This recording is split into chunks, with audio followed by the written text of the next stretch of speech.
All right, guys, what is up? Welcome back to the Will to Fight podcast. You guys, I'm sure at this point have heard of CBD oils, and I'm not one to get caught up in the hype or go along with fads. I've always gone against the grain. I kind of let everybody figure it out. I step back, I listen, I watch, and I just watch the industry do its thing. And then I take the education and the pieces based off of my research and findings that are based off of facts, not hype. There's a lot of hype on CBD oil, and you guys are going to hear my opinion on it, but you're also going to get to hear a really educated point of view on this episode with my main man, Sean Rosario. He's a veteran Navy SEAL. He's an entrepreneur, and he's been successful, just a great veteran to be able to hear some feedback on and get his take on this industry. But not only that, some of the challenges he faced and some of the things that he's doing today. So I'm pumped to get into this episode. I think it's going to be a great one for you guys to listen to. We break down a lot of different stuff. And of course, two team guys talking. There's a lot of good stuff that comes out of it. So I'm pumped for you guys to hear it. Dynamis Alliance has been busy. Again, that's been my journey ever since I got out of the military. As a veteran that was chasing bad guys my whole career, I was like, what the heck do I do when I get out of the military? How do I turn a career of chasing bad people into something where I can provide value for people? And that's how Dynamis started. It's been challenging. It's been great, but we are finally starting to kick some serious ass, especially with our training platform that we just opened up. ARMR-UP has been a huge success. A lot of subscribers in there and a community that's just growing every day, knowing that there's functional fitness that's integrated with mindset and self-defense that just doesn't exist. So we're breaking the mold in that. We're beating a new path. Come join us. It's very exciting. And the monthly subscription is really, really, really efficient, just from a standpoint of interacting and being able to have that access to the training 24/7. Pumped about that. AdaptabilityX, always making an evolution with our American-made apparel company, something that is huge for us. We're committed to American manufacturing, and we want to change the game with how people look at clothing. We want to add clothing to people that is functional. When you walk out the door, you literally grab it and just think to yourself, how do I apply this mindset to be aware just a little bit further, just by engaging with the fact that we want you to see the world a little bit differently. And what you put on your body every day is an opportunity to have something to be able to prepare yourself. Stay prepared, be functional. I don't care if you're a guy that's traveling overseas or if you're a professional that carries on a daily basis. We don't want to look like a tactical dork, and we don't want to be out there drawing attention to ourselves. We want to keep that low profile and reduce signature. And that's what this brand is all about, to be able to keep and maintain that low profile while being prepared. This episode is also brought to you by Raton 1. Guys, I can't tell you enough about how important your nutrition is. I say it all the time. You've got to find something to be able to refuel your body on a daily basis, especially when you're on the move, when you're on the go. I have these badass to-go Total Wars, which is key here, by the way. And I know there's guys that have very, very strict regimens, and I do as well, but stuff comes up. Life happens, and I got to go, and I got to be able to grab and go, and I want to make sure that I've got the right nutrition to do it. So if you guys get a chance, go check out redcon1.com, and you're going to be able to find something there, especially if you're hitting the gym hard. You got to be able to refuel and have the right nutrition. I'm pumped about this episode. I can't wait to dig into it with you guys. Let's roll. We are all going to have to fight. I don't care if it's mentally, physically, or spiritually. We are all going to have to fight for something in our lives. My goal is to help you forge your will to fight, to become the best that you can possibly be for yourself, your family, and everybody else around you. I'm Dom Raso. Welcome to the Will to Fight podcast. All right, guys, what is up? We're back, and I've got somebody on the show this time that I've been looking forward to talking to for a while. And honestly, it's pretty special because this is legit the first team guy we've had on the show. So you have the opportunity to, set the standard to make everybody else look bad, hopefully, right? Yeah. I've got Sean Rosario with me, and we're down here in Boca, Florida. A lot of different things happening, but entrepreneur, just a very driven guy. We worked at the same unit together, a lot of mutual friends, and I've just been inspired by what you've been able to accomplish getting outside of the military. And I've been waiting to meet you for a long time, man, honestly. So I'm actually pumped to have this conversation with you. Oh, yeah. So there's a lot that I've been kind of reserved on, like waiting to dig into because I've seen it and I've heard it from a lot of guys just being like, hey, Sean's doing this, Sean's doing this. And I'm just like, right on, man, just getting after it. So I think there's a lot to learn. And, of course, we're going to talk about the adversity and everything to that. But welcome to the show, man. Yeah, thank you. It's a pleasure to be here. I'm looking forward to it. Yeah, so I think from a team guy standpoint or even a veteran standpoint, there's a lot of guys out there that are in that transition phase. Mm-hmm. And honestly, like you might not know this, but I think of you when I hear transition. I'm like, okay, Sean figured this out. Sean's got this stuff wired. And you're down here in Florida. And, it's just cool to see guys doing really well. Yeah. I know it takes a lot to get there, but there's a lot of hard work behind the scenes that it takes to actually get to that point. Mm-hmm. So I'm excited to break that down and kind of see exactly what you have going on and ask you some questions about that. But to set the base, being in the same community, working with a lot of the same guys, and you were firing names off earlier. I was just like, yep, I know that guy. Mm-hmm. Yep, I know that guy. I looked up to that dude. We always talk about honor. So what does honor mean to you? It's a great question. And, you take a step back and think about it. And to me, it's, I can tell you that my greatest honor was to serve in the SEAL teams, specifically our unit, the Tier 1 Special Mission Unit that Naval Special Warfare has. It's, I couldn't think of any better opportunity to consider it my honor to be a part of that. It just kind of takes me back sometimes to think about it. Yeah. Being where we came from and working at a Tier 1 level, like if you think to it right now, it's like some of the highest levels of leadership that we had the opportunity to be a part of. Absolutely. And there's always a spectrum wherever you go. There's always the baddest student in the team to the lowest guy that's trying to hang on, right? Yeah. But that lowest guy that's there could go kick ass in so many different parts, even in the teams. Guys leave. It's like, dude, you have no idea how much potential you have. So we had the opportunity to see something really, really special. Yeah. And I mean, just to kind of echo on what you just said, I remember, during my selection course, going through, you'd been a SEAL for X amount of years already. You've done, X amount of deployments at your regular team. And you get to this selection course where you're automatically, you're back to being a new guy. You don't know anything. And you're learning as you go. And, if Bud's is an 83% attrition rate, I think our selection courses has to be at least a 50 or 60% attrition rate. And so when you get to the end and you have to lose people due to performance or skill level or whatnot, that doesn't mean they're bad SEALs. I mean, they go back to the regular SEAL teams and they perform in an excellent fashion, I think. But it's just something to be said to the level and skill that, ultimately it takes to make it. Yeah, you just said something that I'm going to ask again later, because there's all these connections with that selection and training. And that was part of me being an entrepreneur. Mm-hmm. I'm like, oh, I can just go find a bunch of dudes that are going to be self-motivated, driven. You don't need to tell them what to do. You just ask for a request and it gets done. Mm-hmm. And I'm like, well, that doesn't really work like that out here. And I've had to learn that the hard way. It's been 7 years, run several businesses, and it's been very, very interesting to kind of figure out that along the way. So when I talk about being a veteran, I talk about the challenges that we faced, what would you say is your biggest will to fight story that you have? The will to fight, it might mean something different to other people. I know that knowing that you have your brothers to the left and right of you, knowing that they're just as tired as you are, knowing that they're up against the same odds as you are, you want to see the job through for them. Sometimes it's all about them. It's, whatever, my safety, my involvement in this is all predicated on how am I contributing to them? How am I contributing to their safety? And getting the job done ultimately. So you talk about the guys on your left and right, and I've gotten asked a lot of times, like, what does leadership mean to you, right? Mm-hmm. And in the teams, we get a perspective of that not too many people see.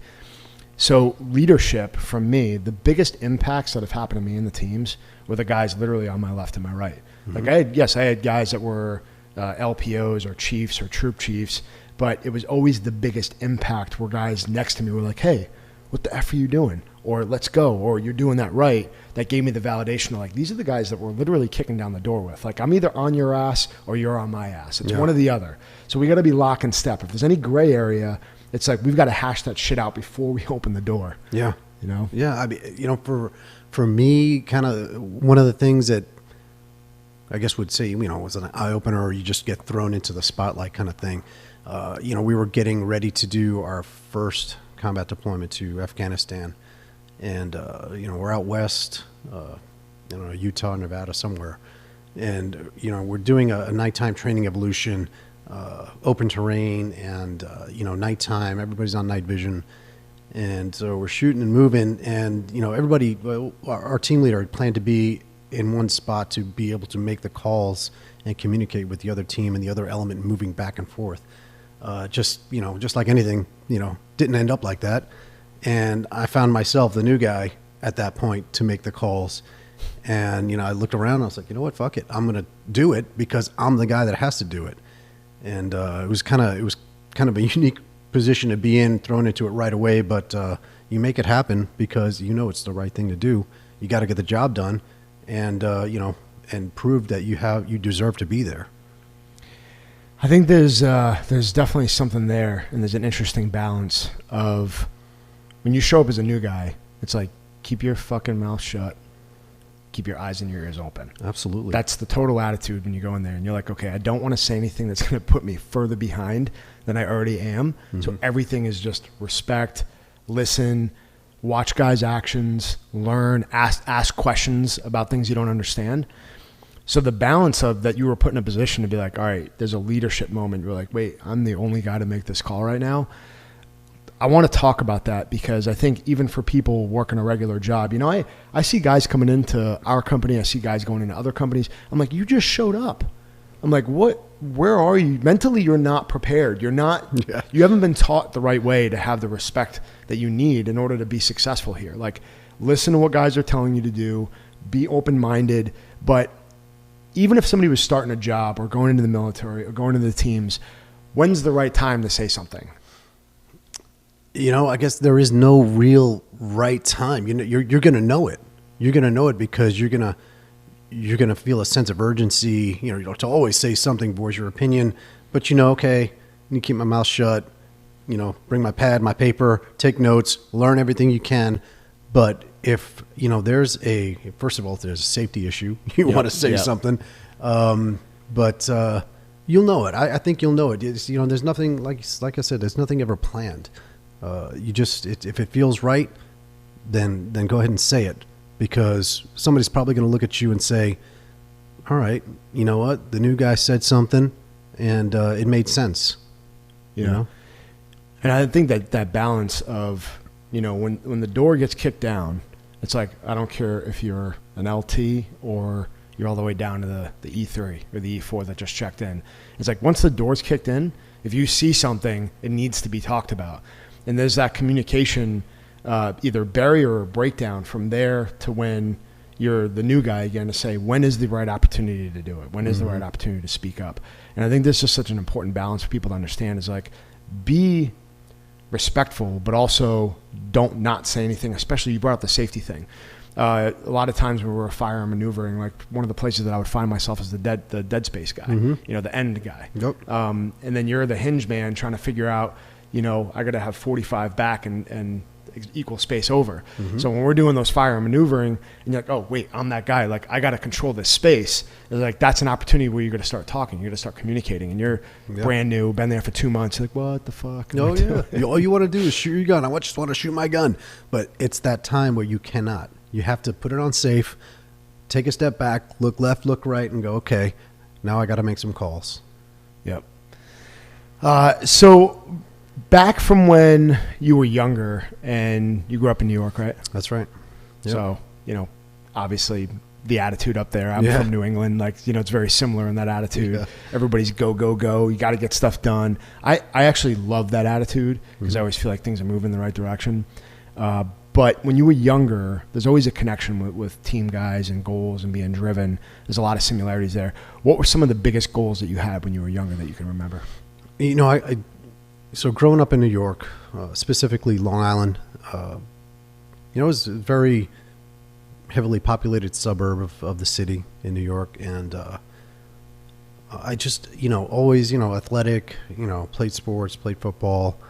But I always knew there was something more that I wanted to be a part of, more of a team that I wanted to be able to contribute to. More than anything in that area could offer me, more than anything in I could get offered in New York. So I needed to really find something, and just learning about the SEAL teams was all I needed to hear. I was sold. How old were you when you figured it out or found out? Well, I 18 years old. There had been somebody in my high school that had joined the SEAL teams about 2 or 3 years prior to that, and sounded really interesting. And if he can do it, so can I. So gave it a shot, and took me a little bit longer than I thought, but hey, timing is everything. Yeah, timing is everything. And when you talk about being a kid, I was 15, 16 years old, and I started to go down the wrong path. Like, I was literally not in a good place, not hanging around with the right people. And when you talked about wanting to be something more and being a part of something bigger, like a group, I think a lot of kids struggle with that, because that's why kids end up in gangs. They end up hanging around with the wrong crowds because they're looking for that bigger calling. Yeah. And I feel like a lot of times guys in our community, very smart, very driven kids that wanted to be a part of something bigger, but they took the wrong road. And it was just circumstance either went left or right. And I was so close so many times where I was literally cuffed on the back of a car. My mom saved my ass, and my mom's not here anymore, but she saved my ass more times than I can count. I literally remember her running out of the house, yelling at this cop because I was about to get arrested, and she was like, "You can't arrest my son. He's getting ready to go in the military." And literally had an all-out conversation with this guy and convinced him to let me go. I mean, it was that freaking close. Oh, yeah. I wouldn't be here today if it wasn't for her even looking out the window. So little circumstances like that, and kids is staying driven and staying focused and staying out of that trouble, but do find something that is bigger than you. And I have not the same exact story, but a similar story where, specifically in my senior year of high school, was a little bit rebellious. Wasn't exactly getting along at home. I was living with my mom, single mom, and it was me, her, and my younger sister. Long story short, I ended up leaving my house halfway through the school year.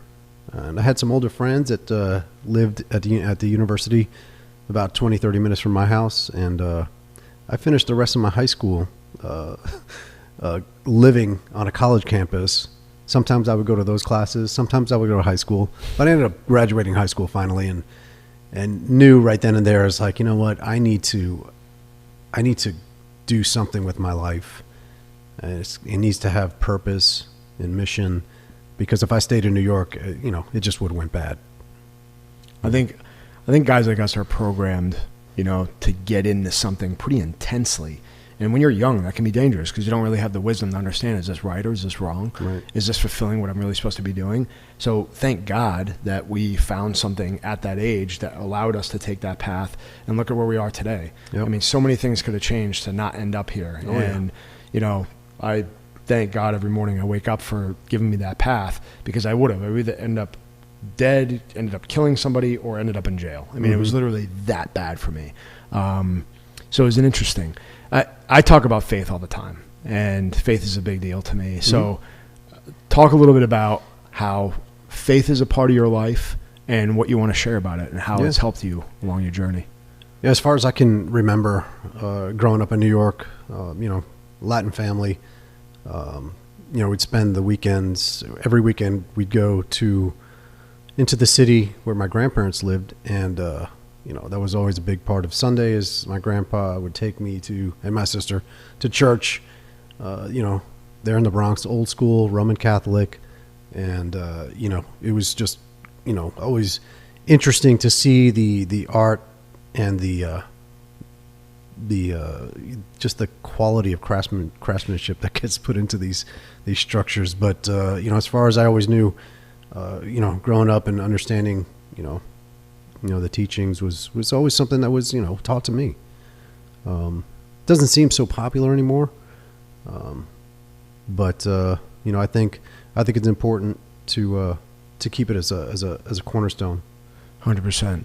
Have you been over to Italy at all and been in any of those churches? Not to Italy. I've been over to Spain, to Germany, to France, and I've seen some of the structures on the cathedrals that they have there. Very impressive, but I have yet to be gone to Italy. Yeah, it's amazing. I mean, some of the stuff over there took 1,000 years to build. Yeah. So, like, you think about the generations that were passing that down. Like, a guy would be on year 300 and not even get to see a portion of the church be built. If you really think about that and wrap your head around that, it's kind of crazy. For today, we want everything built next month, you know? I grew up Catholic, too. I kind of lost my faith along the way. But at the end of the day, you know, like we say, like that old school, but those traditions of that reset button and growing up that way has given me that anchor. That cornerstone that you're talking about has been huge for me and so many other people that I'm interacting with. Did it help you at all throughout your career? Did leaning on your faith help you at all with any of the challenges while you were in or when you got out? I can think of a couple of times, you're flying into a mission, whether it be Afghanistan or Iraq or, at some point, everybody, puts their hand or their fate in a higher power. I knew for sure, you know what, I've got no control of this situation from this time to this time. So, you know what, I did my prayers all the time. There's so many close calls that I knew that there was probably only one reason I'm still here.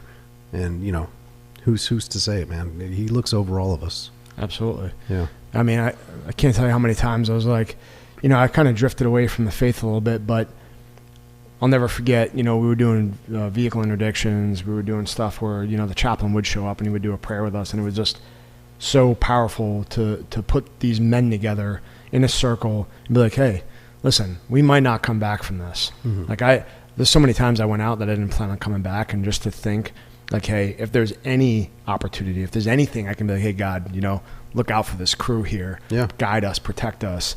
I mean, it was just a huge sense of confidence knowing that you don't have control over it. No. And if I can do something to change that table, I'm going to. And even through my career of losing all of the guys that I've lost, it's been very purpose-driven for me to see why their lives existed and why that happened.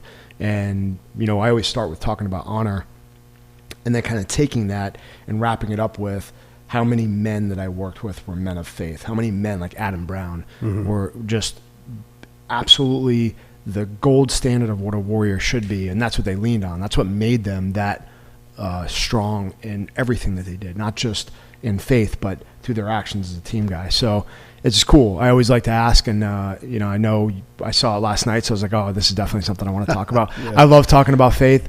I think it's the foundation. It sets the foundation for where we're going in the world, and it gives us an opportunity because the younger kids out there that don't have any direction, they don't have great parents, they don't have great leaders in their lives, is like, if they are looking for something bigger than themselves, the military is a great option, but I think the biggest fortitude that they're going to get is strengthening themselves in faith and being able to ground themselves in those morals and principles. So that's awesome. Is there anything else you want to talk about with that? Or? It's, like I say, the Lord works in mysterious ways. I mean, how do you explain, the 40 or 50, Dishka rounds that come through, our helicopter that don't impact us? How do you explain the the RPG that was lodged in the side of our helicopter that didn't go off? I mean, I found these things out at a later time, but the only thing that I can trace that back to is he's watching over. Nothing's a coincidence. Yeah, and why it happens. So we both had a journey in the teams. I think there's so much to take away from what we've talked about. I even have days where I forget I did the stuff. I'll wake up and be like, whoa, I did that. Like, I remember that op, and I don't write everything down, but reflecting on it can be heavy at times. So what are some of the biggest things that you took away from being in the teams and your experiences? I would say a true sense of the term brotherhood. When you deploy overseas to combat with a group of people that are very selective, very tight knit, you form a bond, a unique bond with them that that a lot of people don't understand, and they never will understand unless they've been in that position. So the true term brotherhood, people say it, people throw it around, but there's only a few that really understand its meaning. So when guys, even at a corporate level, think about how many corporate guys you've dealt with, or guys out in the industry, or even as civilians. It's like, what's the fastest way that you can get people to bond? What's the fastest way you can throw people in a room or in a situation? It's like, well, a really good place to start is if you get bullets flying over your head. You tell a lot about somebody really quickly, and then you expose them to stress. You put somebody through a workout. So when I started to analyze, like, how is this brotherhood forged? Because what I want to get into is like, okay, we had the brotherhood while we were in. What's your perception of that now, right? Now that we're out, now that you're out, and how is that? What are the connections still? What's changed? But while we were in, there's a very real sense of like everything that we do has to do with our lives. Yeah. Everything we have to do, no matter how we feel about each other the night before, even if we had an argument or I had some gear that was fucked up that you didn't like, and whatever, with this tension, the second that we go out that door and get on that helo, it's like, boom, all that goes away. Nothing else matters. It's like, motion, no mind, As soon as you walk on the helo, it's like, we cannot allow that to hinder our performance. I think that's a big takeaway from me anyway, where I've been like, okay, I can apply that to everything that I do. If I step into this room to do this task, I'm going to do it wholeheartedly to not let any of these other distractions affect my performance. Yeah, absolutely. It's, everybody's personality is different. Even in our tight units, you're going to have personalities, you get along with them. Some you don't, very rare, but there's always one. I remember there was one in particular, and it's just like you said, it didn't matter what the issue was. Once it was game time, once you get on the bird, that's it. That doesn't matter anymore. Yeah, I always go back to that no mind. So the brotherhood aspect of it, I wanted to dive in there. So what are the biggest contrasts that you've seen from when you're locking step with a guy, getting ready to go on target, to carrying over to today in the civilian world? What would you say are the biggest contrasts that you've learned and come to understand? That's a huge contrast, because the trust factor is something that you take for granted when you're in that tight-knit unit that you've deployed with multiple times, that that some of the guys aren't here anymore, that you share the same stories and you've spilled the same blood. But it's kind of hard to replicate that in the private sector or in the corporate world, wherever your journey takes you. So being able to take that brotherhood sense of trust and give that trust out to somebody, it needs to be earned. It's certainly not thrown out 100%. There, willy-nilly. Yeah, I always think I was like, how the heck would I duplicate this? And some of the challenges I've had in business, I tried to actually replicate the brotherhood. I was like, okay, I'm going to build up this team, and I was fighting myself, and I couldn't figure out why. And when I started to think of it, it was like, well, the only reason we got to the level we did was because of selection and training. I was like, we had such high attrition. It wasn't really a focus of us to be like, oh, well, this is why everybody else is leaving. We were focused on this is why everybody else is staying. So we didn't sit there and analyze, well, why didn't he make it? It didn't really freaking matter at that point. It was just like, we're still here, and that's what counts. Yep. So that was a tough thing for me to understand. But if you wanted to duplicate that in the corporate world, I mean, I would think in business, you'd have to create some type of selection process. Yeah. Like, guys are really good at interviewing, but what would we do as veterans to recreate some of that brotherhood? What are some of the things that you've experienced that you think would help? I mean, I'm like listening, because I'm like, okay, how can I get guys together that still believe in the same purpose and mission of what you're doing here? I think it's important in any private sector job is to, if you want the right people, first of all, you have to recruit the right people, like you said. We can't put them through selection courses like we've been through, but you have to put them through something. You have to give them a common mission. They have to believe in the mission. And if everything is goal oriented, people, once they buy into the mission, then you're going to have a sense of ownership. Then they're going to get behind it 100%. And once that happens, instead of monetary rewards, that's when things really start to come together. So what about that buy-in? What do you think? What do you think that takes for an average team? If we had to go start a team right now, like how would we get guys to buy into that mission? Like, what are some of the steps we could take? I mean, just taking the time and not rushing into it, because I've made those mistakes before. I've made the mistake of moving too fast and thinking somebody looks good on paper because of their resume, and maybe spending 10 minutes talking to them, and it doesn't do yourself justice. You won't do yourself any justice by moving too fast. It certainly is worth the time. If you want to make a move, tell yourself to stop. Don't hire this person yet. Sit on it a little bit and keep going with the conversation. Really get to the root of what is his interest. What is he trying to get out of the relationship, on a business level, on a personal level, and really try and picture where he's going to be going with that, because it might not be the same path that you want to go or you want your company to go. And if those visions aren't aligned, then things aren't going to work out. Yeah, that's the motivation piece. We were even talking about that last night. It was like, what motivates guys? I think if you know what motivates them, I think that's the hardest thing for me, honestly, because in the teams and that selection and training process, I knew what motivated me. Sure. Nobody had to give me anything to motivate me. And I feel like today in the corporate world or the business world, it's very easy to lie about that and manipulate that, because if I came into an interview with you and you were like, hey, what drives you? Well, if I just knew who you were as a person, I could just start talking about things like, well, honor and purpose, and just lay out all the things that you want to hear. So I've struggled with how do I decipher through all that? Like, how do I decipher if somebody's really just telling me what I want to hear? Because I post on social media, right? They just recreate what I put out. So I'm like, wow, this guy's great. It sounds perfect. You're on the same page, but that's not really what he was there for. So I don't know if you have any insight, but like, it'd be cool to hear if you break that down at all. Like, how do you get to the bottom of that? It's, like you said, there are people that will take the shortcut to say, wow, this guy, I like what he says. I like the way he sounds. And so they'll just regurgitate what you say and throw it back at you, trying to, quote unquote, plagiarize what you said.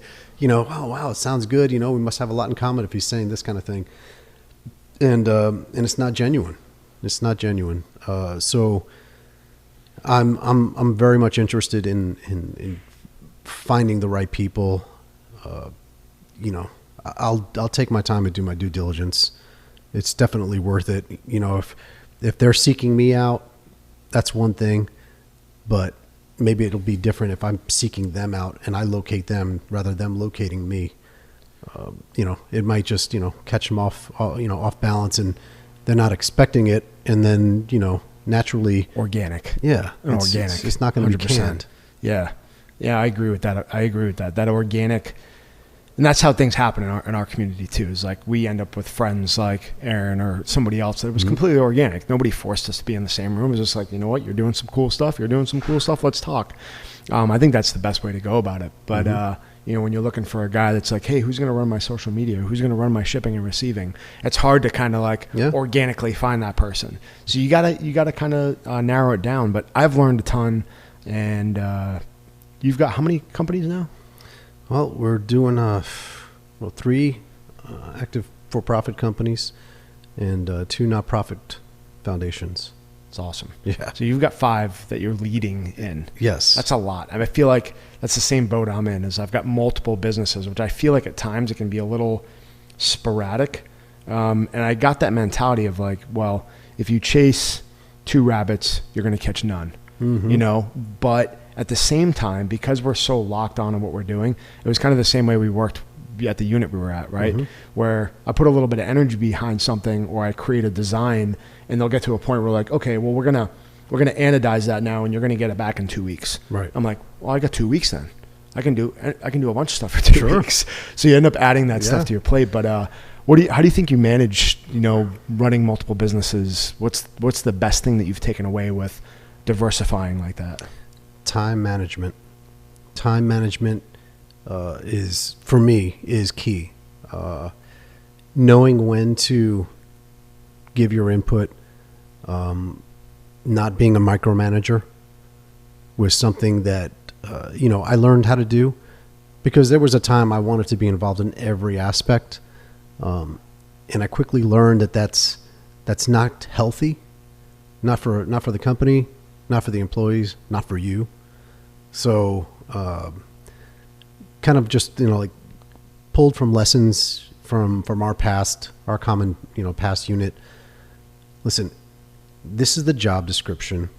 You understand what the job is. You understand what the outcome needs to be. This is your left and right limit. Do it the way you see fit. If you need guidance, I'm here all day long, but I trust in you to get the job done. So really, it's letting people do what they do best. I think you said the perfect thing, which I've learned the hard way, but the left and right limits, or giving them a sandbox or something. Mm-hmm. My buddy also explained it to me by, pinning the dragon down. If you have a bunch of dragons at work, and you're not pinning anything down, they're just breathing fire all over everything. And if you don't give them some parameters, and it's not even like it's their fault. If they don't have a box or a left and right lane, they're going to go outside of the lanes. Yeah. And I think that's the hard part for me.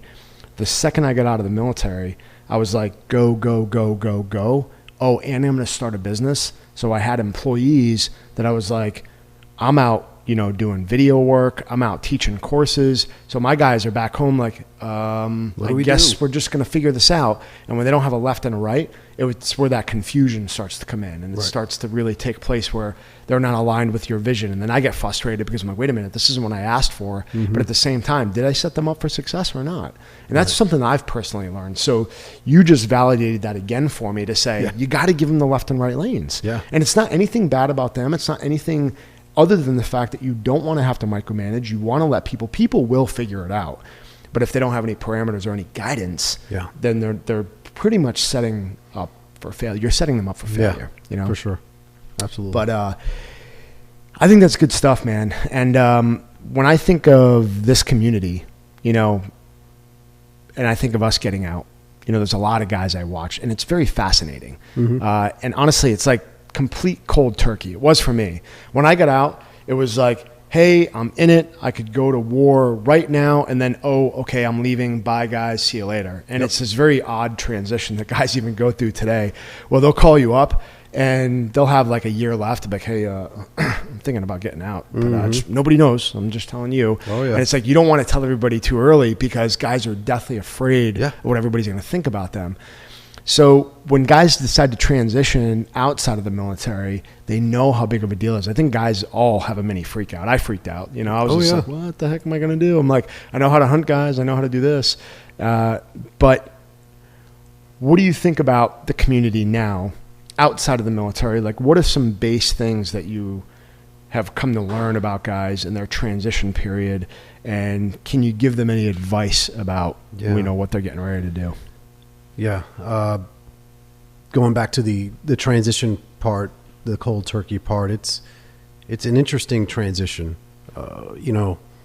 Anybody in our community or in special operations in general is used to operating a certain way, and then one day it ends. That bullet train pulls into a station, the doors open, and guess what? It's your time to get off. You get off, and you're like, holy shit. That happened quick. And the door closes, and guess what? That bullet train's taking off again, and it ain't stopping. Nope. And somebody else took your place, and just that's what I hope. I hope they're in good hands. The team, the squadron will take care of them, and your job, your contribution is done. So now it's time to transition into the private world, and so.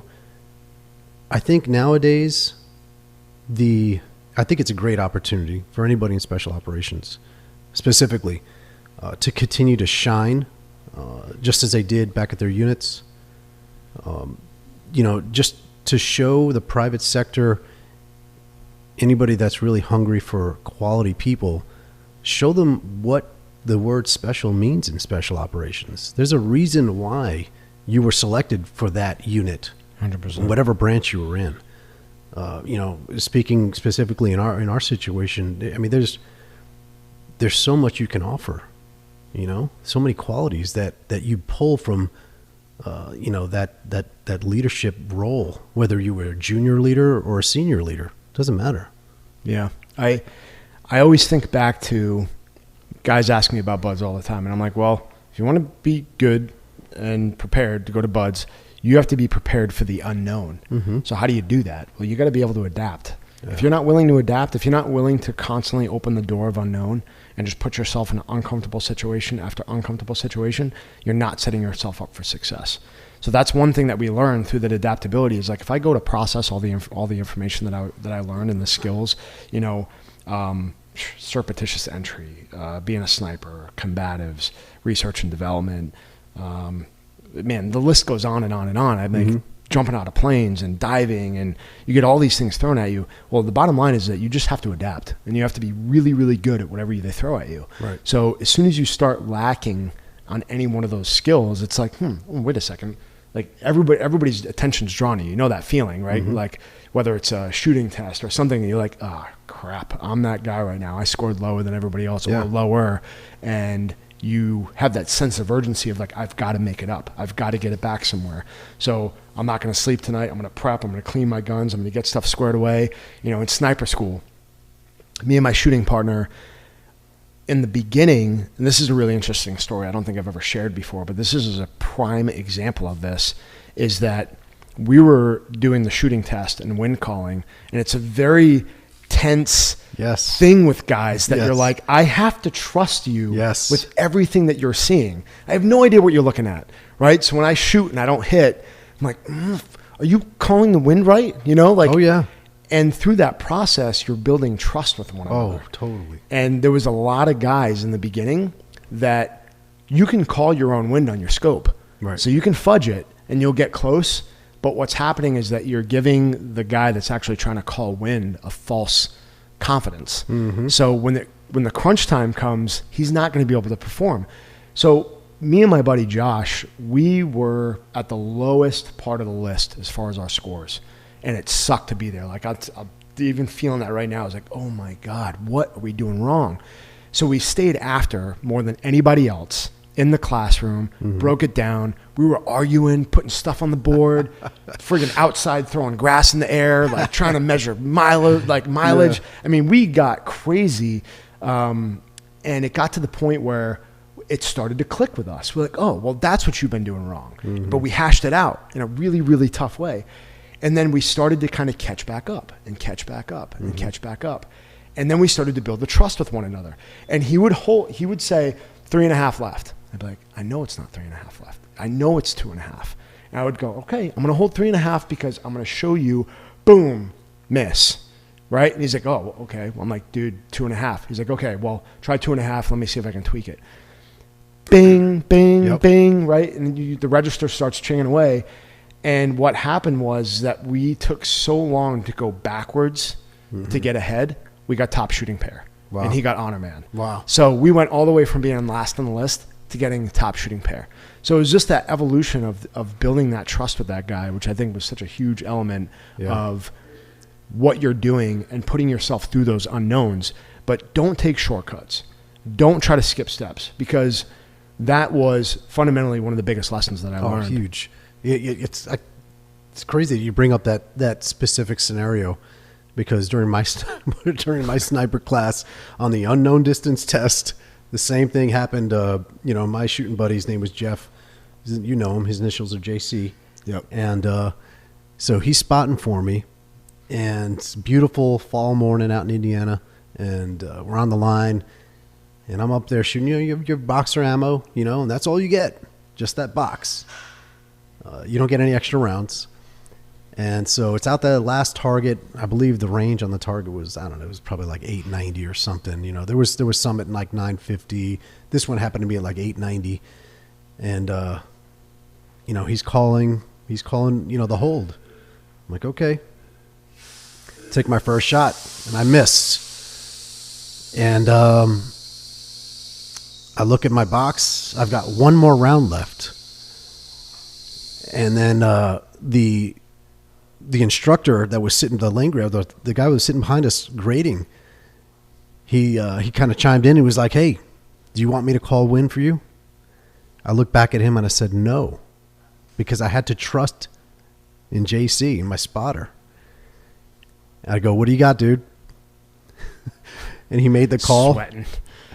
He made the call. I loaded my last round in, locked the bolt, and sent it. And I actually watched the gas trail in my scope impact on the steel target, kind of towards the edge of the target. But hey, it was such a great feeling, because that bond that you just described between, your spotter is it just it validates it and solidifies it. Yeah, it is.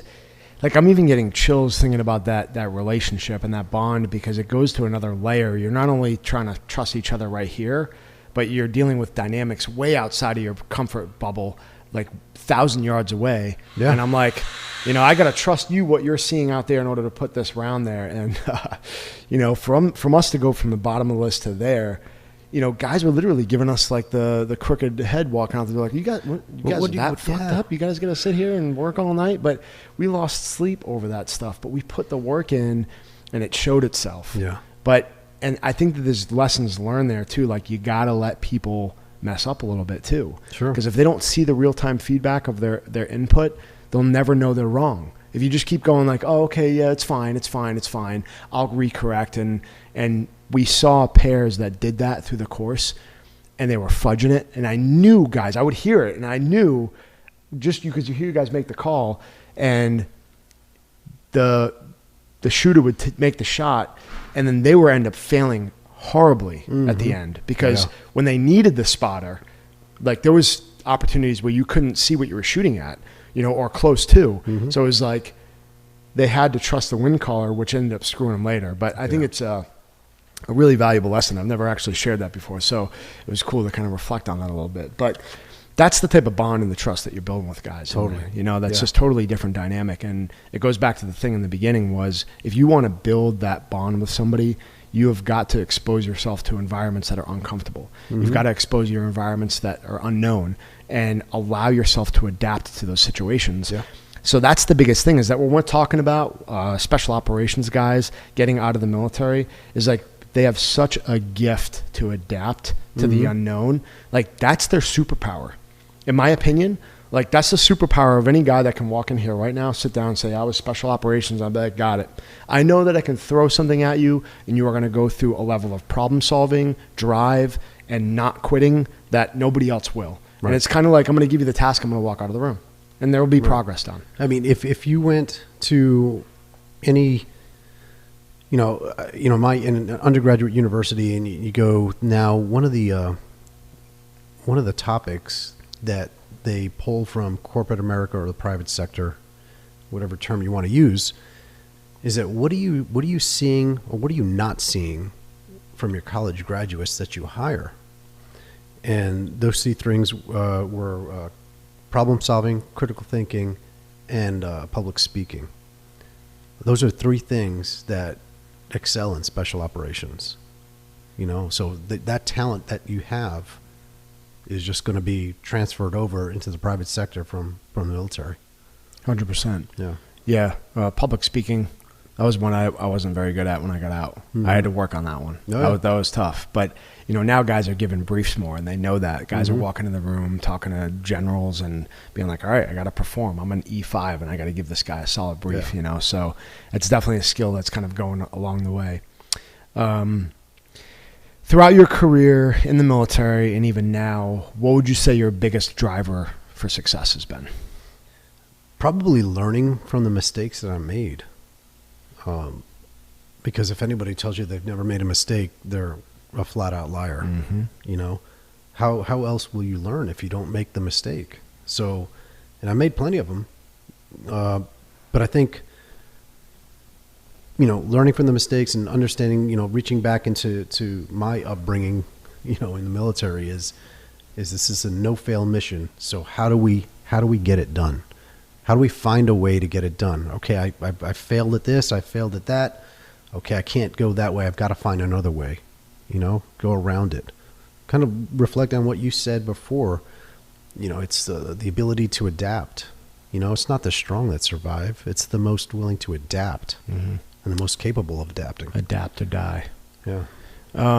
You talk about making mistakes, and obviously in the teams, you're really good at doing after action reports. You're kind of taking those lessons learned and being like, all right, where did I screw up, and where could I have done it better? Is there any quotes that you have that you like? Is there any quotes that you live by, or something that you gravitate towards? I mean, it might sound, not really. It's the one always just sticks in my head. There's a guy, he's retired now, grew up in the teams,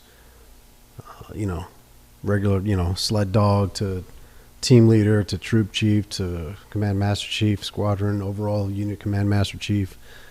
And he just, simple. I mean, it's almost dumb. Just don't fuck it up. And that's all I need to hear. Okay, got it. Because somebody's entrusting in me to get the job done. I respect that person. I don't want to let him down. And so I know I'm going to reach down within and do everything I can in order to, make my performance worthy of what he's bringing me in for. 100%. And you can do that. You can translate that over to, the people that hire you for your services or buy into your company's vision. You don't want to let them down. So, yeah, don't fuck it up. Yeah, don't screw it up. I've always had George Patton's quote, I'm like, a good violent plan executed right now is better than a perfect plan executed next week. Like, there's so many times I thought about that in my career as George Patton. And, thinking about that was like, we're never going to have the perfect answer, but we're going to learn real-time feedback really quick. Absolutely. So when you talked about making mistakes, that's the first thing that popped into my head was, well, if I think that I'm going to have this perfect plan next week, guess what? The guy that's already moving on it's going to learn and get real-time feedback very quickly. So don't hesitate and get in it. Even from an entrepreneurial standpoint, I've had all these ideas and visions that I throw on the table, like I'm going to build this product, I'm going to build this. And we love to speculate on what's going to happen. We love to think that we know the outcome and we can predict. And I think planning is a huge part of it. I think that's something that I need to continue to build. But at the same time, by just doing it, you get real-time feedback. Yeah. If I just ask the question like, hey, can I build those trainers with you with lead time for less than 6 weeks? And somebody's like, no, that's not possible. I'm like, oh, well, now that I know. Now I can shift gears. But people will spend 2 weeks being like, I wonder if I can find somebody that can do it in 6 weeks. And they'll stew on it and write it on the board and put it in an email. And I'm like, can you just pick up the phone and just call a guy? But we're horrible at that now, The perfect example of that I lived through in my time was, so, we get to Iraq and, we're putting all these elaborate PowerPoint briefs together on missions that are coming up, and then missions that we're going to execute, that night or the next day. And some of these things were getting elaborate. And I'm like, 30, 40 slides, really? Is this exactly how it's going to go? And of course, you get on the ground, the first thing that changes is the plan. And everything. Then you have to react differently. It got to the point where, a week or two later, we'd be, rolling towards targets in the middle of the daytime, downtown in the city. And you've got Predator coverage overhead. You got ISR that's looking down saying, hey, you need to turn this way. Hey, you need to go that way.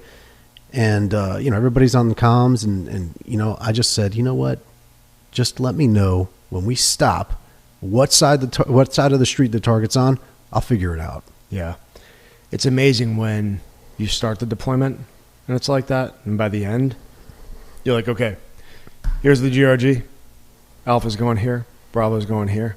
We're speaking playing language on the comms where they're just like talking to each other like, hey, just go to the backside, and we know everything's going to change. So it's very simplistic in nature, which keeps things very violent and it keeps it simple. So that comms evolves over a long period of time. But when you have experience, you realize that everything's going to change. You have to stick with your principles. When we teach combatives, I always teach principle-based combatives because there's always going to be a different variable. I don't know the scenario you're going to walk into when you're on the X. I don't know if you're going to be angled a different way or have an improvised weapon or going to be using something we didn't think about, but the principles are not going to change. Yeah. So it's the same way for combat. It's just like anything that you're doing is principle-based. You mentioned quotes. One just comes to mind and it's totally applicable and it would fit fit into that scenario. Who was it? Mike. Who was it that said Mike Tyson? Yeah, everybody's got a plan until you get punched in the face. I mean, it's very simple. Yeah. It's a very simple plan. But you can have all this stuff figured out, like, oh, I'm going to do this, and boom. And then it's like, well, I wasn't expecting that. Exactly. I wasn't expecting that punch in the nose. Exactly. And now what? My knees buckled a little bit, and I hit my head on the counter, and now I don't have my footing anymore. Like your whole plan of this perfect, like, oh, I'm just going to pop him in the nose and do this. I love that quote. I love that quote. It's very similar to that violent plan, just do something. It's all good stuff, man. I want to dive into you as an entrepreneur. I want to kind of dive into each one of your businesses, or at least a couple of them, a little bit, because I think there's a lot of lessons learned there. So I always think in threes, and I'm just thinking, like, as a veteran and as a guy that transitioned as an entrepreneur, what would you say the top three things are that you've really taken away from being adaptable and proactive in this space? What are the top three things? Everybody's got their comfort zone. And number one would be get comfortable being uncomfortable. I completely believe in that, because when you stay in your comfort zone, you're not going to grow. It's just, you just have to do it. I think number two is don't be afraid to speak publicly, and speak with authority, because you're being brought there to speak for a reason. Somebody saw something in you that you exuded that just said, you know what, that person needs to speak for us, or we need to hear him expand on his point. So when that happens, they're not trying to make fun of you. They're confiding in you, and they're putting their confidence in you. They want to hear your opinion. 100%. Don't be afraid to speak up. And then I think thirdly is surround yourself with a good network of people. And that doesn't happen overnight. And you'll work through that. Some people might not be the right people, and you'll figure that out. But the ones that are, surround yourself with those people that can help you grow as an entrepreneur in business, and as a person too. And I think those three things are probably the biggest ones for me. Yeah, huge, and definitely some crossover there. But I think one of the most interesting things that you said is don't be afraid to speak publicly and with authority. So a lot of guys are given opportunities. Yeah. And a lot of guys are given opportunities to walk into a door, sit at a table, and I've seen guys not take full advantage of where they're at. And the truth is that because this is such an unknown space, your comfort zone is with your armor and helmet on, with nods on, with a gun in your hand. Like, that's my comfort zone, right? That's easy. I can do that with my blindfold on. But you ask a guy to sit at a table and start talking about something that's a little bit more unknown, is that it's not a coincidence that you ended up there with that opportunity. And I wish more guys kind of owned it, to be like, you have an extreme amount of value to bring to the table as a special operations guy, or even a veteran.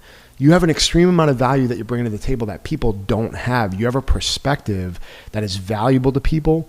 And I always tell guys, don't forget that, because you could let an opportunity slip that you might not ever get back. Right. So treat it that way, and walk in there with that confidence and that authority to know, like, people didn't invite you by accident. You didn't all of a sudden sit here because somebody thought it was just by chance. So take advantage of it. And I think that's awesome. I think that's awesome that you say that. So you reconfirm that with guys.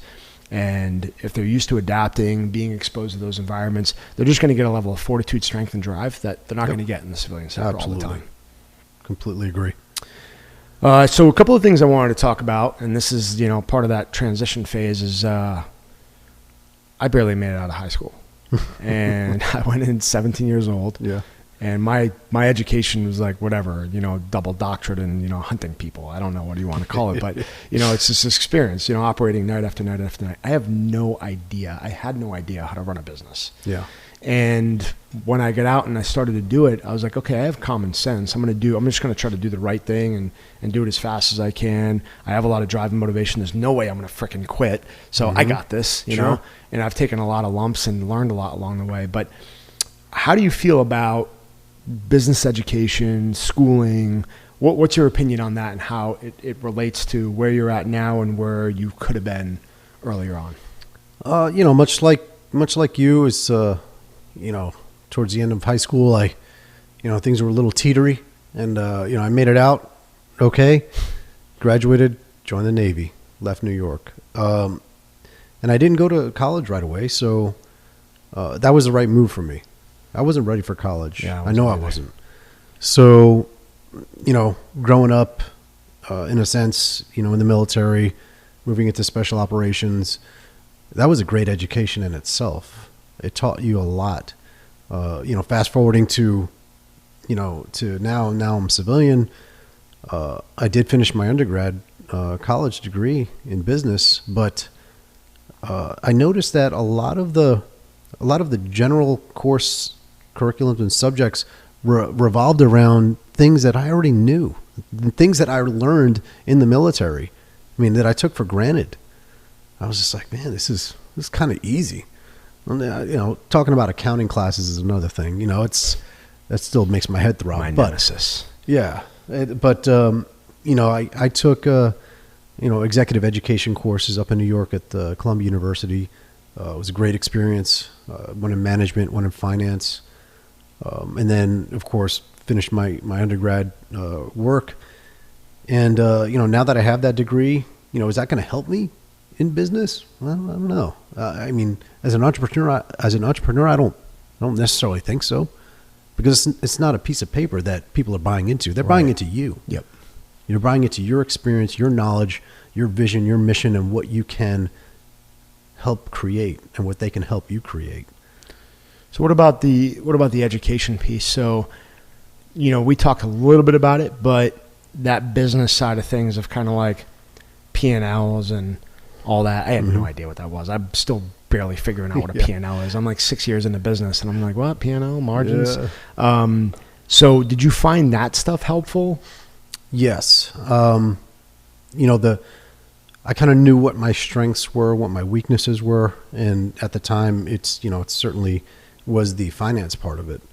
I knew that if I didn't understand the numbers, then I would never have a complete snapshot of the business. I learned that actually from my mom. She actually, she's an entrepreneur as well. Grew up in this New York City, GED in high school, very street smart, but she had built a couple of businesses, both domestically and internationally, and which I never wanted any part of, because I was like, nope, I'm staying in the Navy, staying in the teams. I got big plans, which I executed. And it wasn't until after I was a civilian that I started learning a lot, specifically from her, because she was the closest thing to me. And then I started branching out and really pulling and getting guidance from other people successful in the world. But man, if you can understand what an income statement, cash flow statement, if you can just take the time to look at a profit and loss statement to understand where your money's coming in and where your money's going out, and you'll be able to line by line see where the waste is. You'll be able to see, do I really need to spend $50,000 a month on advertising, on print advertising? The digital is free these days. Yep. So there's a lot you can learn from looking at the numbers. Yeah. It's huge, because the revenue driver is what's going to keep you going. I didn't care about money when I got out. I just didn't, and I had enough of it where I was like, I got my bills paid. I can have a little bit of momentum.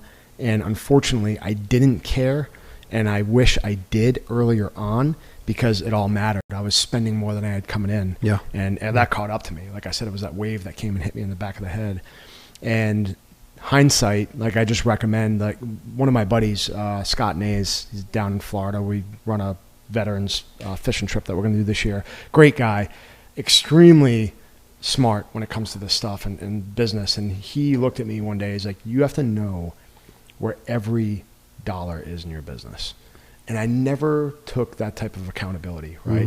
Mm-hmm.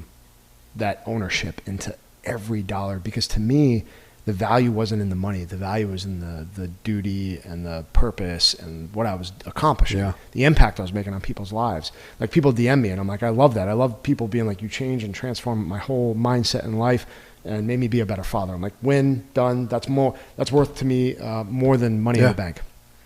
But unfortunately, because I didn't know, now it caught up to me a little bit where I'm like, okay, I have to take it seriously now. So I've been trying to track down where all that is. So for me personally, as an entrepreneur, I would tell guys, make sure you know. If you want to start a business and you want to be an entrepreneur, if you think that's something you want to do, definitely, like you said, you got a lot of experience and you asked a lot of people a lot of questions. Yeah. And I did the same thing. But make sure that you pay attention to where that's going in and out, because it will only help strengthen you later. Running a business and creating your own schedule and creating that lifestyle design, like everybody, you see these little YouTube videos and these little Instagram videos. These guys are like, yeah, if you want to be successful, learn these 3 easy steps, and you just write all it down and just buy my $50 package. It's just ridiculous. I can't even keep up with them. I don't even know how many dudes are out there selling that crap online. Yeah. That's how they're making money, because you're buying the damn thing and not putting it into use. But anyway, I digress. So when it comes to creating your own schedule, what do you have to say about the fact that you think if you're going to run your own business, all of a sudden it's just cookie cutter, like, oh, I just hit a button and have my own schedule? Yeah, that's the furthest thing from the truth. It's to be an entrepreneur and to have multiple businesses. Yes, nobody's sitting there telling you you have to do this or you have to do that, but that's on you. Yep. That's where your drive and your desire for success comes in to say, all right, nobody's telling me I have to do this, but I need to do this. I need to ensure A, B, and C gets accomplished to move the ball down the field, to get it closer to the goal line. And that goal line, you might not get to the goal line. It might take you years, but as long as you keep moving forward, that's what counts. So no, I don't lay around, in my boxers until lunchtime, thinking that something is going to happen. You have to make stuff happen. You have to have the vision on the big picture, as we've heard, the 30,000, 50,000 foot view, to see, all right, what needs to get done. Give me the 5 W's, the who, what, when, where, and why. And then from there we can refine the plan, but let's move forward. Let's get stuff done. 100%. I think the biggest thing that I miss about being in is that whether we were working at night or during the day, when we were off, we were off. Mm-hmm. I got off, say we got out at 6 o'clock. I was like, boom, guns up, they're cleaned, gears away, and then I'm going right out to the gym or the bar or wherever it was. It was like chill mode. Mm-hmm. Being an entrepreneur, it's the exact opposite. I can work to the second my head hits the pillow, to the second I wake up, because I am in control of that. And I think that's the slippery slope, is that it is up to you. Yes. So you can either take the route of being like, oh, I'm just going to kind of let that go till 10 and then I'm going to end at 3. Is like, there's always a balance. And I have 4 kids, and I know you have kids as well. Yeah.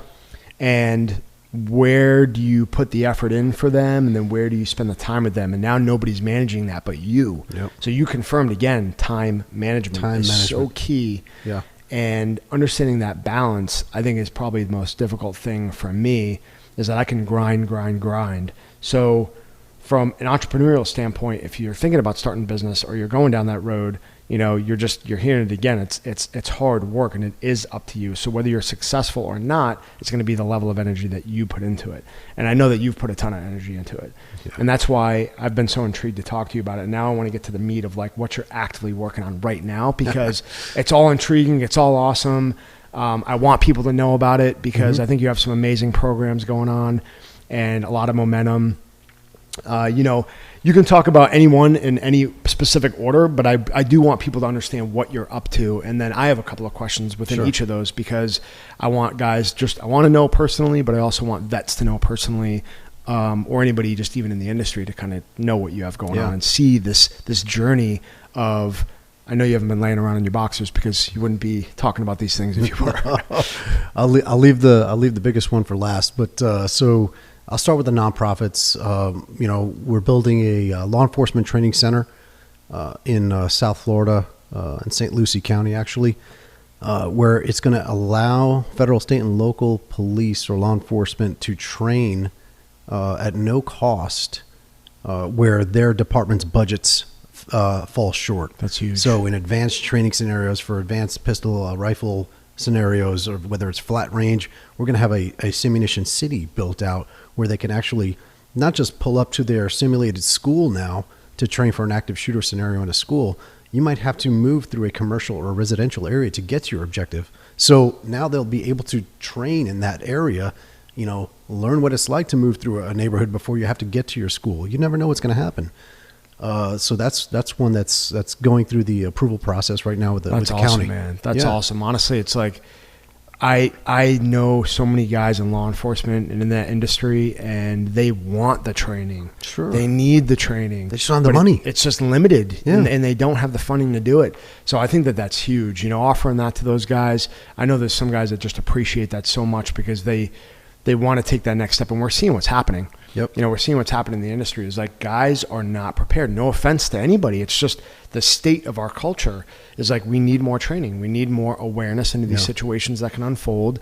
There's bad people out there doing evil shit. Yeah. And at the end of the day, it's going to be up to good guys to go save the day. Absolutely. And if they're prepared to do it, we're going to be better off, and we're going to be set ourselves up for success. Yeah. So that's awesome, man. The second one will be the Warrior Health Foundation. The Warrior Health Foundation, again, is based out of Jupiter, Florida. And what we're doing is we're targeting special operations veterans that the things are just not right. You can tell something's off in your body. Your energy's low. You're just not yourself. You're irritable. You've got back pain. You can't sleep. You've got joint pain. You're pretty much basically everybody in special operations, right? But we offer a free physician-monitored protocol to optimize their vitamin and hormone levels. So, in order to get you back to a baseline and get you operating like normal to allow you to sleep, through the night normally and wake up refreshed, your recovery is back to where it should be. And it allows you to have a feeling of a self feeling of well-being. Well, I don't think people, first of all, it's an amazing thing to have a nonprofit that's set up to do that. Like I said, when you get out, it's cold turkey. Mm-hmm. And I don't think the average person can really understand how much we've beat the crap out of our bodies. Like I hear people all the time, they're like, oh, I'm older, so I feel all these pains. And I'm like, I feel like I'm 60 right now because of how many times have we jumped out of a plane, jumped off of a Humvee, landed, fought, hiked cliffs with gear on up in the mountains. Yeah. So you wear yourself down with lack of sleep and lack of nutrition. That catches up to you over time. Sure. And you see guys get out and they are broken down. And when you really, you're talking about a SEAL or a special operations guy. Yeah. When you get out, that dude should look like a stud. But it's the exact opposite effect over that long term. They have the mental fortitude to put their body through anything. But that regeneration, I think, even if it's short or longer term, will turn a guy to have a pivot point for him to get that sleep back, to get the regeneration back. And I just think that's something that's invaluable for guys. So that's really cool that you're doing that, man. Yeah, we got a lot of great responses for it. And I look forward to building out, our Warrior Health Foundation community, of clients and customers that we treat, and we just give them the opportunity to reach that state of wellness again. That's awesome. Yeah. So is this something you're offering just special operations? Yeah, community? Right now it's just special operations veterans. That special operations guys can reach out to? Absolutely. Yeah. warriorhealthfoundation.org right now has all the information on it, and we'd love to help you. Yep. Special operations is a small community. You guys heard them. There's something definitely to take advantage of. Yeah. It's really cool. Moving forward to the for-profit side now, I'm actually a part owner of a medical spa practice that offers for-profit hormone therapy, as well as Botox, Restylane, Juvederm. It's more of a cosmetic thing, but here in South Florida, it's actually a pretty booming business. I'll bet. It's there's a lot of people out here that spend plenty of time out in the sun, and they want to look their best all the time, and it's just a market that you can't ignore, and I've had the opportunity to be brought into that. So that's cool. That's an interesting task. Then as far as diversification goes, part owner of a defense contracting company that offers products and services to a very specific Tier 1 special mission unit part of the United States Navy. So we're very proud of the service and products that we provide for them. That's really cool. And, we look forward to continuing that relationship and expanding it out to, to tier 2 special operations to offer that level of quality that we give our customer to other customers as well. Yeah, that's like the win-win, man. Because if you're able to give back to the community that's still working, it's huge because you see the direct input going into it. And I think you're also attracting guys too that are kind of like, hey, I don't know what I'm doing right now. I could use some time to figure it out, but it gives them the ability to reconnect too. So I think that's awesome. I mean, we're kind of talking a little cryptic right now, but at the end of the day, I know there's going to be some guys that are listening to this that are probably like, oh, well, it might be something I'm interested in, but that's great, man. It's one of the most valuable things you can do and rewarding things. So it's really cool that you're a part of that. And like I said, all these other things that you're talking about, I'm like, man, this guy's kicking ass. But not only that, you're still in it, which adds a lot of value and validity to your reputation and what you've been able to accomplish. So it's really cool, man. Yeah, it's I like to quote unquote touch the dragon every once in a while, just to come back and just be a little close. And giving guys who are there the opportunity to do that again. It's great because you see the smile on their face. You see what it means to them. They're not an active part of that unit anymore, but their reputation is intact and they are welcomed back, just like brothers. And it's great. That is cool. Yeah. So I know you've been waiting to talk about the last one. Yeah. Which I have a lot of questions. Yeah. I have so many questions. So the last one, we're looking forward to it. We're launching on August 8th of this year, and that's CBD Fit. And, nobody else is really doing this. I was always involved in fitness, back in the SEAL teams. I always wanted to be in the best possible shape, but then there's also the question of recovery. How do I best recover?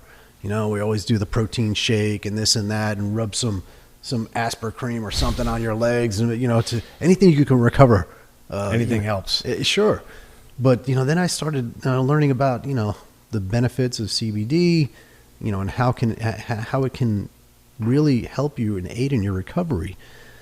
And so, I started thinking about it more and I shared my ideas with Aaron and I asked him for some guidance, Aaron Singerman, CEO of Redcon One, since we're somewhat neighbors in the South Florida community. And he put me in touch with Brian Shaw, 4-time world's strongest man. Beast. A big beast, 6'9", 440. The guy is an absolute beast. And you guys also have a YouTube video that went viral. We did. I mean, just over 6 million views in just 4 weeks. World's Strongest Man versus Navy SEAL. So if you haven't seen it, go check it out. Then we did another one where he challenged me to a 13,000 calorie a day diet. That one, it's a week old and it's already got 1 million hits. And it's just crazy to see the interaction and the response that it gets. That's cool. But Brian Shaw is now a business partner in this endeavor for CBD Fit. And we are so looking forward to being able to deliver what, we've put together as far as a portfolio of CBD infused products. We're going to have CBD infused protein bars. We're going to have CBD infused protein powders. Tinctures, the normal way you see it, different versions of edibles, stuff to infuse your water with. I think from an athletic sports recovery targeted audience, nobody else was offering that. Nobody else is doing the level of marketing and quality of content creation that we're doing. And I think it's just going to be well received. And I'm looking forward to it. Well, the one thing I can say right now is that it's blown up. Like over the last 12 to 24 months, that's all I've seen on my feed. People I wouldn't ever even expected all of a sudden to like, hey, CBD everything. Yeah. And I can tell you right now, just from the little bit that I've talked to Sean, is that this is what's going to be different. Like the separation of quality is like these guys are really, really working on the quality. So I'm intrigued. I haven't taken CBDs yet. And so for me, I have a lot, like I said, I have a lot of questions because it's so new.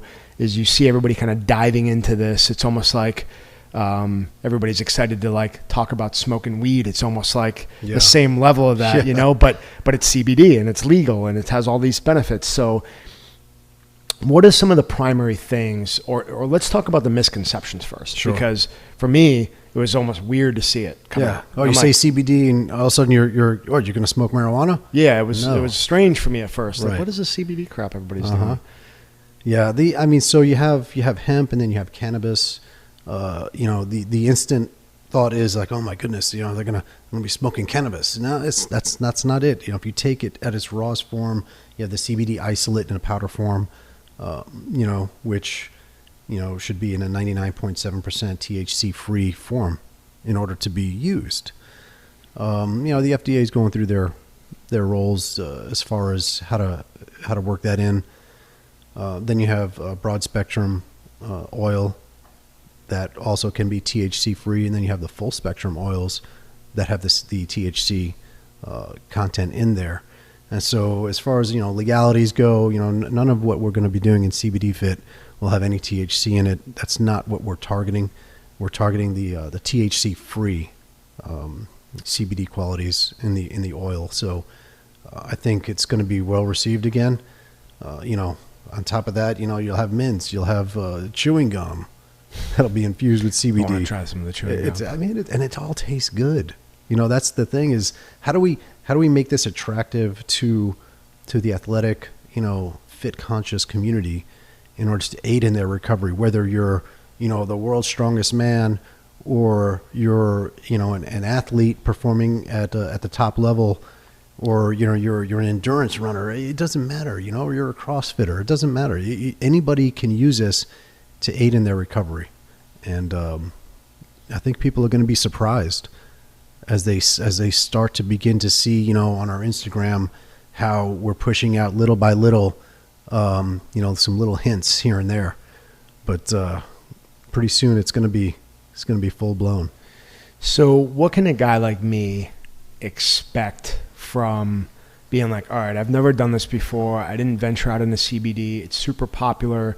You guys have a quality brand. I love the diversification of the product because it makes it easy. I mean, I saw Kai Green, you know, he was getting ready to launch out into a bunch of people, and he's like, oh, I'm just going to take a couple of things and drop them on my tongue, some mints or whatever. Yes. And I was like, well, if it's really going to do some of these things that people are talking about, what can a guy like me expect out of the use of saying, all right, I'm going to try CBD out for the first time, or I'm going to get into that? What should I be thinking about, or what can I expect from that? You know, I asked myself that same question. You know, for me, I wanted to see how it would affect or benefit, you know, my quality of sleep and my recovery. I can tell you from my experience, you know, the first time I took it, I woke up the next morning and I felt like I had slept for like 3 days straight. I felt so refreshed. I felt like a new person. And I know that the anti-inflammatory benefits that you get from it are really helpful in my experience.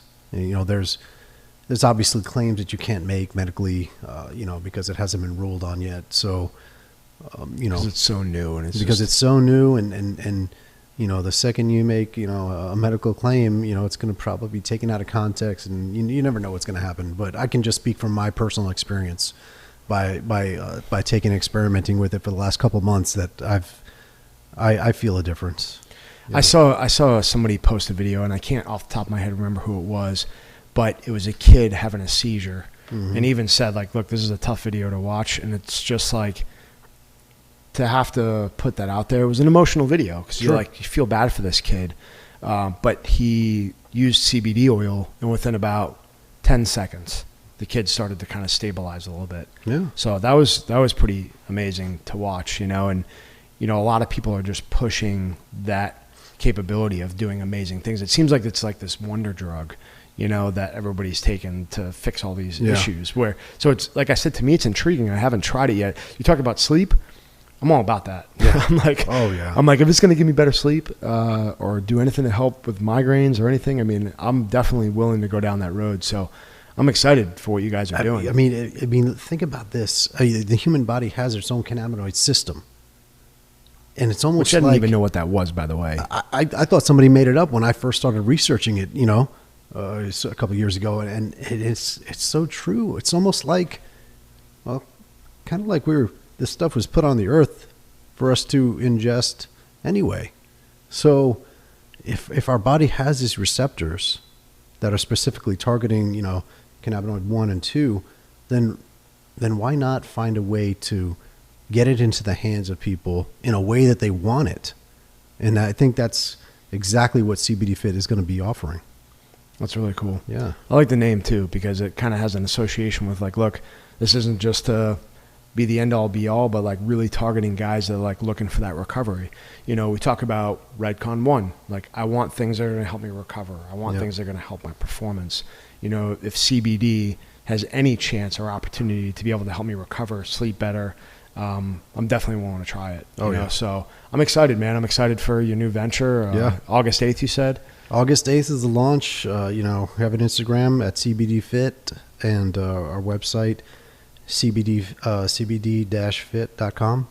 So I'm going to go ahead and venture out to say this right now, because I know Sean well enough at this point, and I know the community that's kind of surrounding you, is that I think it's probably the next big brand for CBD Fit, CBD in general. So definitely be tracking on it. I look forward to trying some of the product. I think it's going to be awesome. I mean, if the claims are true, it should be cool to watch. Watch it grow. We're looking forward to it. So that's a lot going on for one guy, and that's the way I feel. I've got training, I've got gear, I've got apparel, I've got real estate, and then time management. We talked about time management. A big part of that's family. Sure. Right? Yeah. It's a big driver for me. Like, my kids are my fuel. When I think about my kids, I was like, I'm out here grinding for them. I want to set them up for success, lead by my example. As a father of 2 boys, right? How old are they? 20 and 10. 20 and 10. So big leap there. Yes. Big time gap. Oh, yeah. What advice could you offer fathers from what you've learned from your experience, raising your 2 boys? It's it might have been said in the past, but don't let opportunities to spend time with your kids pass. I mean, you can't get the time back. Next thing you know, they're going to be 20 years old, like mine is, and you're going to wonder where the time has gone. And you're going to wonder, man, did I do enough? Did I spend enough time with them? Did I make enough impact on their life in order to guide them the right way?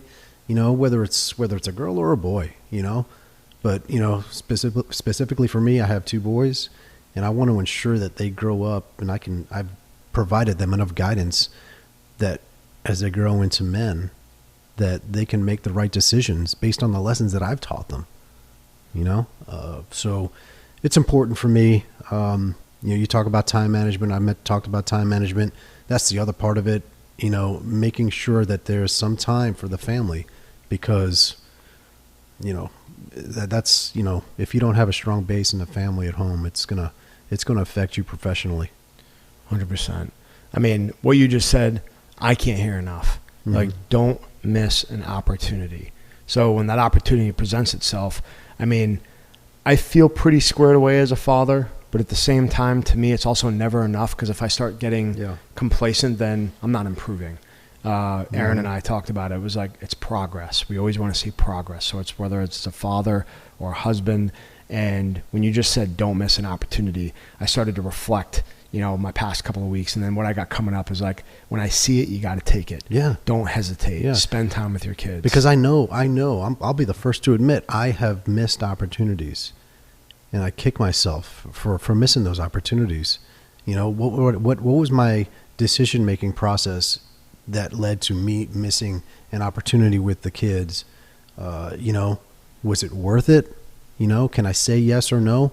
I'm not here to judge anybody. I'm just reflecting my own, personal experiences. And so, I try and make an effort to not miss the opportunities with the kids. Yeah, that's huge. Again, as a father, I think a father and parents are the most important role in our culture. It's way undervalued. People don't take advantage of it and realize the true meaning behind it. But don't miss those opportunities. Spend time with your kids. And it's awesome just having 2 boys. I got 4 kids. It's like the future of the world right there. They're the future generations. So it's everything to be able to spend time with those guys. I wanted to ask you that because I always like to learn, and I needed to hear that. I think that was one nugget. It's like spend time with your kids. Don't miss the opportunities. And as far as what you're up to now is, what have you learned to love doing? What's your passion and what's driving you now to continue? I know for me personally, it's when I was going into the teams, it was easy to be like, there's the trident. I'm going to do everything it's going to take to get to the trident. So it kind of has this reforging process when you get out of the military to be like, what drives me like that trident did that I love doing, that I'm working towards, that's giving you the motivation and the energy to hit all these things, because it's a lot and you're getting after it. So what do you do to motivate yourself, and what do you have as that driving passion? I always have to do some sort of fitness, physical activity, and I'm the kind of guy that has to knock it out in the morning. I have to do it in the morning. I can't leave it till the end of the day.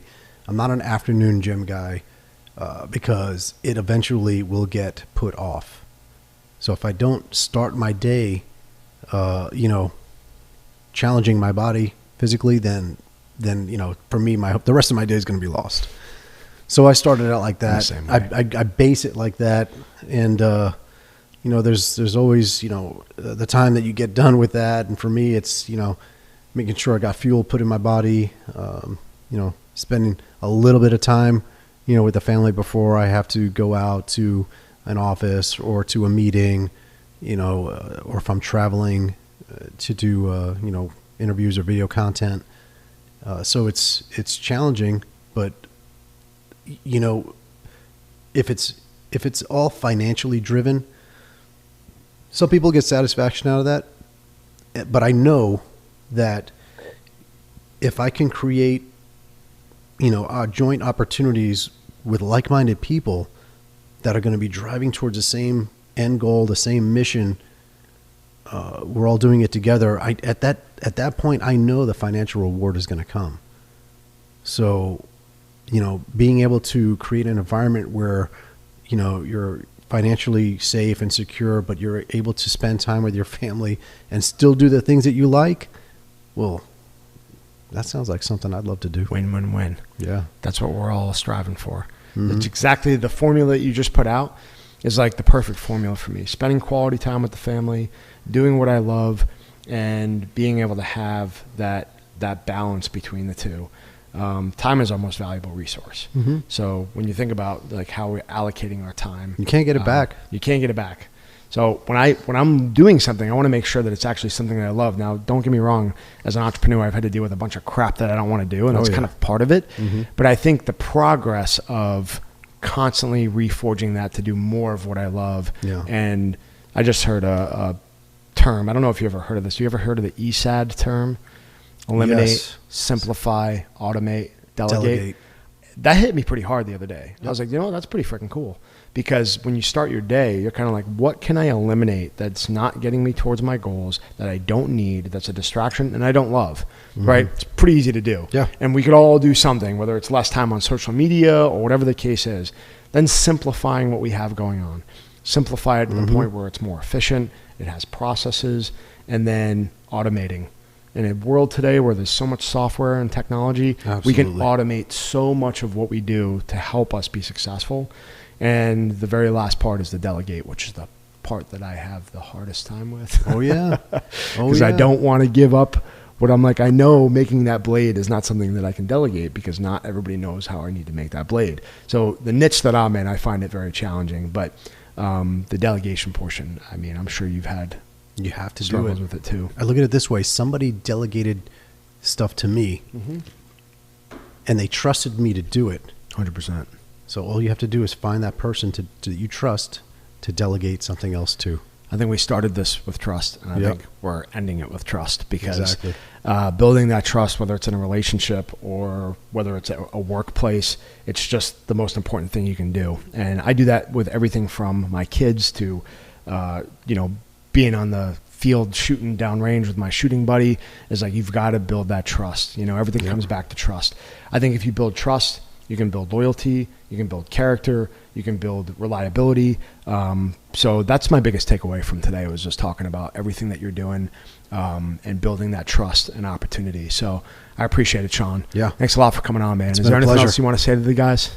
Just specifically to any veteran that's out there that's questioning what they can offer, special operations or not, is you've been in a community that has taught you structure, organization, leadership, and it's not something that has to be relearned. You already know it. Put it to use in the private sector and go as you say, crush everything, man. 100%, man. Yeah. I'm gonna have to get one of those shirts too, by the way. Oh, you get one, don't worry. Dude, Sean, keep crushing everything, man, because you're killing it out there. You're setting a good example. You're inspiring me. I know there's a lot of other guys that look up to you. So thanks for coming on, man, and look forward to seeing what you're up to in the future. Thanks, man. We'll talk soon. All right. Good stuff.